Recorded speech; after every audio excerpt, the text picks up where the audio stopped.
কি হয়েছে কুতন?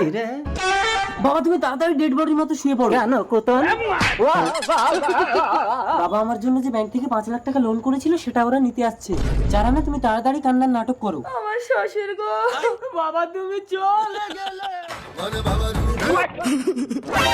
কি হয়েছে আপনার বাবার? আমার বাবা মারা গেছে। ও সেট, মরার আগে উনি যদি এই ফর্মটাতে একটা সই করে যেত তাহলে ওনার 5 লাখ টাকাটা পুরো ছাড় হয়ে যেত। এখন যা হচ্ছে পুরো টাকাটা আপনাকেই শোধ দিতে হবে। না আমি মরিনি, দিন সই করে দিচ্ছি। এই তো আপনি মরেননি, দিন 5 লাখ টাকা দেন। উদয় babu, Uday babu, murder, you are under arrest. না আমি মার্ডার করিনি। বাবা তুমি উঠে সইটা করে দাও তো। দিন সই করে দিচ্ছি। ম্যাডাম এবার আপনাদের 5 লাখ টাকা সত্য। কিন্তু আপনার বাবা তো মরেনি। বাবা না, ওটা আমার বাবার আত্মা ছিল। আত্মা? ভূত।